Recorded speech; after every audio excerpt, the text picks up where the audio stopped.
Hey guys, so I'm going to read chapter 13. You know. I let you go off for one day and look at the trouble you get into, Luxa said. I bet I know somebody else who's in trouble, Gregor croaked with a smile. Much trouble, he heard Marith say behind him.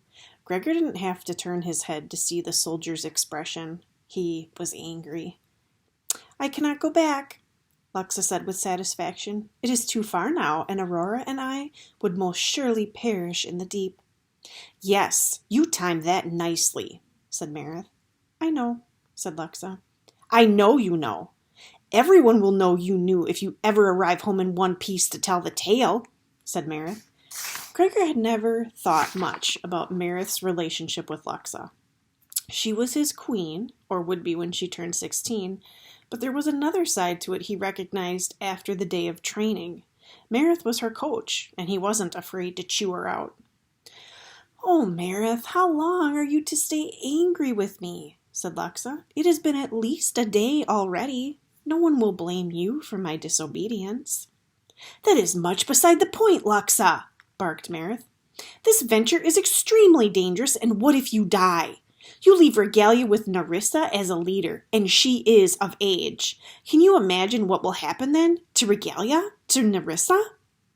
She will have to abdicate, Howard said from somewhere in the other boat.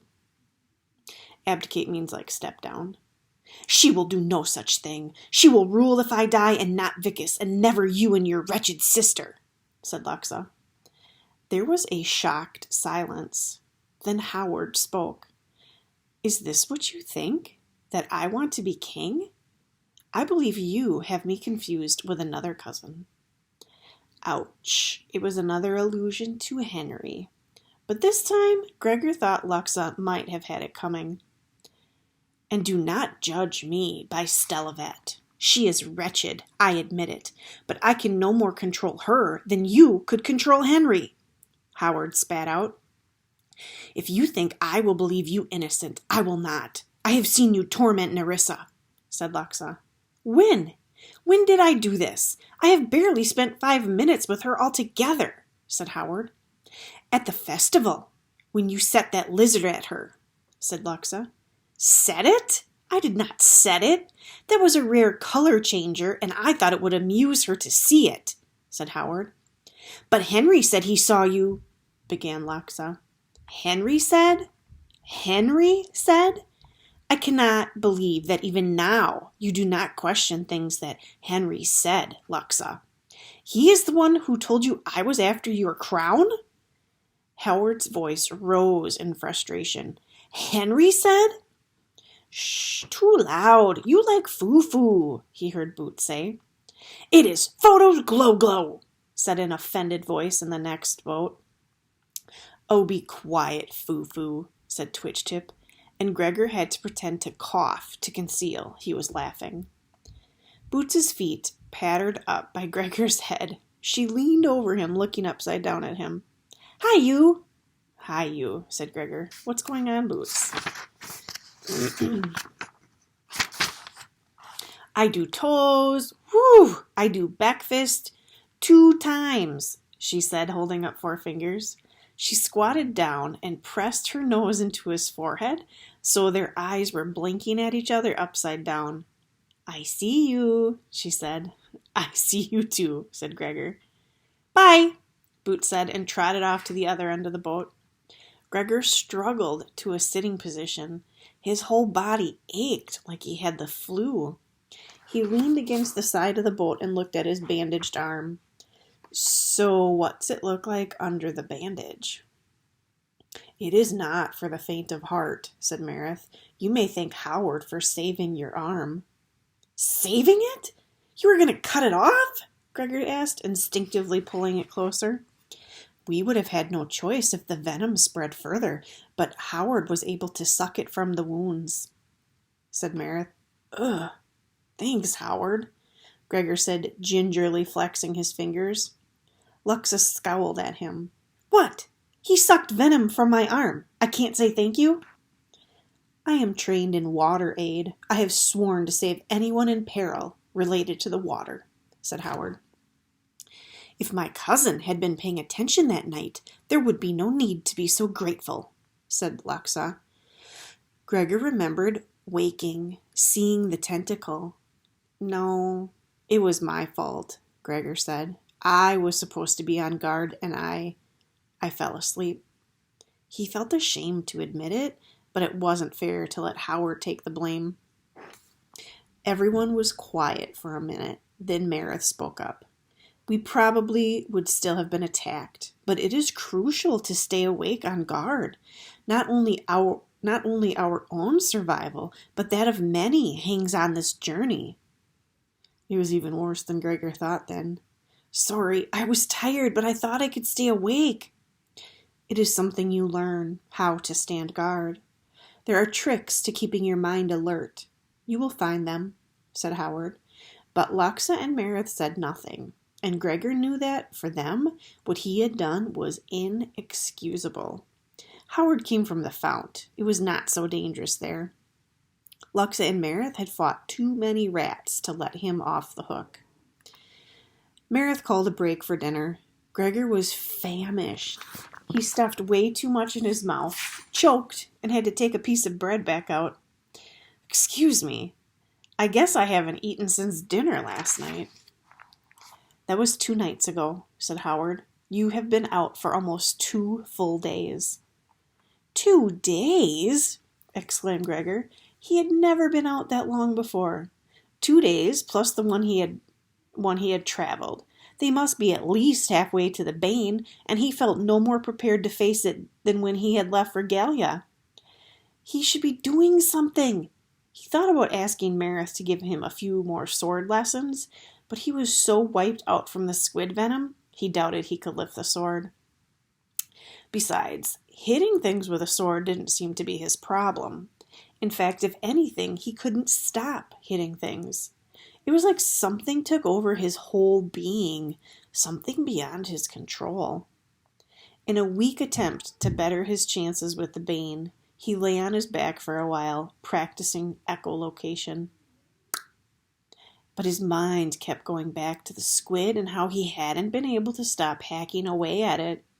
He couldn't really even remember fighting it, the same way he couldn't really remember hitting all the balls, the blood balls. Sometimes that happened to people who were crazy. They had blank spots and couldn't remember how they'd gotten somewhere or what they'd been doing. Oh, and there was that guy in that werewolf movie. Same thing happened to him. He would just wake up all bloody, wondering what had happened to his clothes.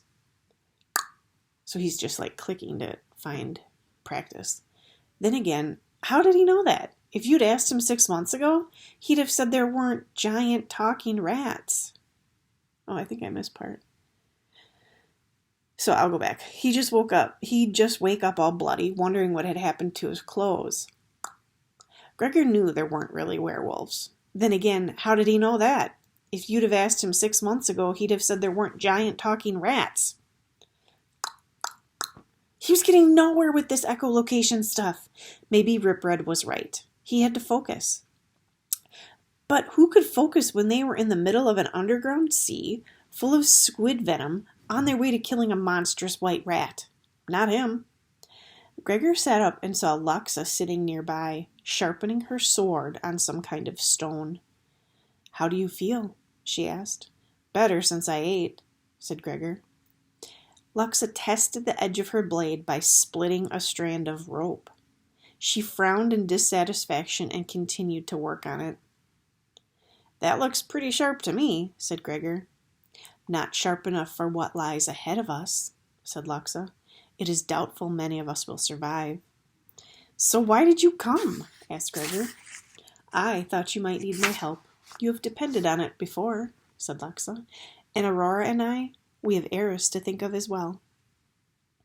While all of that might be true, Gregor had a feeling there was more going on inside Luxa. Is that all? Is that not enough? Luxa asked, avoiding his gaze. Sure, I just thought, well, maybe it had something to do with...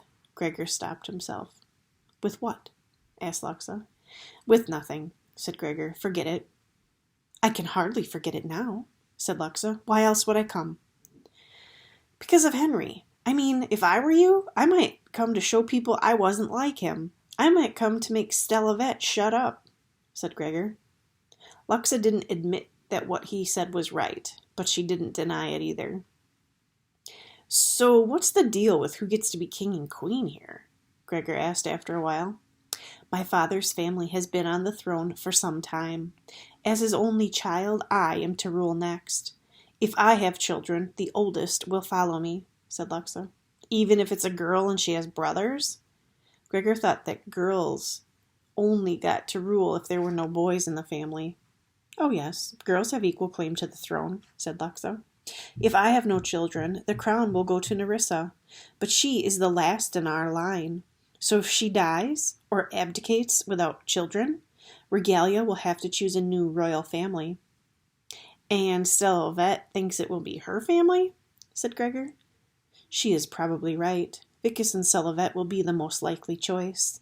Their oldest child, my Aunt Susanna, would follow, and then her children, my Fount cousins. Howard is the eldest, said Luxa.